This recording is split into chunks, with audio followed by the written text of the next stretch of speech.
చేయలేకపోయాం?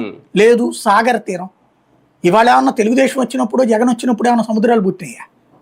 ఎన్నేళ్ల నుంచి? పోనీ దేశంలో సముద్ర తీర ప్రాంతాలు కదా డెవలప్ అయింది. మహారాష్ట్ర కానీ, చెన్నై కానీ, గుజరాత్, అహ్మదాబాద్ కానీ, ఇదే గుజరాత్ కానీ, ఇవన్నీ దేని మీద డెవలప్ అయినాయి? వాళ్ళ ఆర్థిక స్థోమత ఎందుకు పెరిగింది?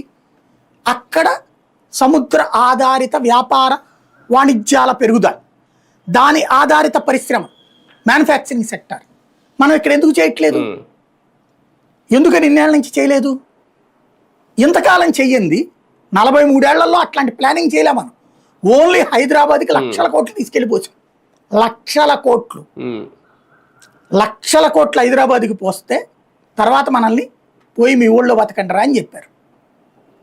ఇప్పుడు మళ్ళీ అమరావతి ఒక అద్భుతం జరుగుతుంది. అట్లాగే ఇవన్నీ 2047కి నువ్వు బాగుపడితే నా పేరు చెప్పుకో, బాగుపడకపోతే మధ్యలో వచ్చిన వాళ్ళ ఫెయిల్యూర్ అను. ఇక్కడ వీళ్ళిద్దరిది ఒకటే ఫార్ములా తేడా. చంద్రబాబు నాయుడు రేపు నీ భవిష్యత్ నువ్వు ఇవాళ బాగుపడ్డావంటే మీ నాన్న హయాంలో నేను ఈ నిర్ణయం తీసుకోవడం వల్ల, వ్యక్తిగతంగా ఆయన వల్ల లబ్ధి ఏది ఉండదు, ప్రత్యక్షంగా మనకేమీ ఉండదు.